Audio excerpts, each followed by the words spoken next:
بسم الله الرحمن الرحيم سبح اسم ربك الأعلى الذي خلق فسوى والذي قدر فهدى والذي أخرج المرعى فجعله غثاء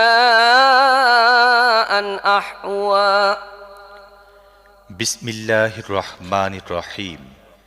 হে নবী, তোমার সুমহান রবের নামে তাসবিহ পাঠ করো, যিনি সৃষ্টি করেছেন এবং সমতা কায়েম করেছেন, যিনি তাকদীর গড়েছেন তারপর পথ দেখিয়েছেন, যিনি উদ্ভিদ উৎপন্ন করেছেন তারপর তাদেরকে কালো আবর্জনায় পরিণত করেছেন। سنقرئك فلا تنسى إلا ما شاء الله إنه يعلم الجهر وما يخفى ونيسرك لليسرى فذكر إن نفعت الذكرى سيذكر من يخشى ويتجنبها الأشقى الذي يصلى النار الكبرى ثم لا يموت فيها ولا يحيا আমি তোমাকে পড়িয়ে দেব, তারপর তুমি আর ভুলবে না। তবে আল্লাহ যা চান তা ছাড়া, তিনি জানেন প্রকাশ্য এবং যা কিছু গোপন আছে তাও।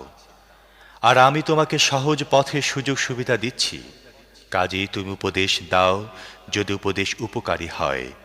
যে ভয় করে সে উপদেশ গ্রহণ করে নেবে, আর তার প্রতি অবহেলা করবে নিতান্তই দুর্ভাগাই। যে বৃহৎ আগুনে প্রবেশ করবে, তারপর সেখানে মরবেও না, বাঁচবেও না।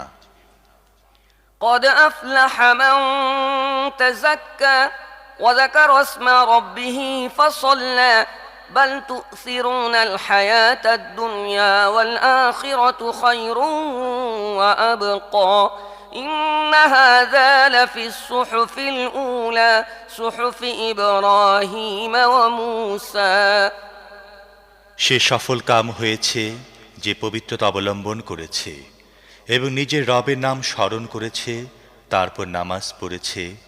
কিন্তু তোমরা দুনিয়ার জীবনকে প্রাধান্য দিয়ে থাকো, অথচ আখিরাত উৎকৃষ্ট ও স্থায়ী। পূর্বে অবতীর্ণ সহিফাগুলো একই কথাই বলা হয়েছিল ইব্রাহিম ও মুসার সহিফায়।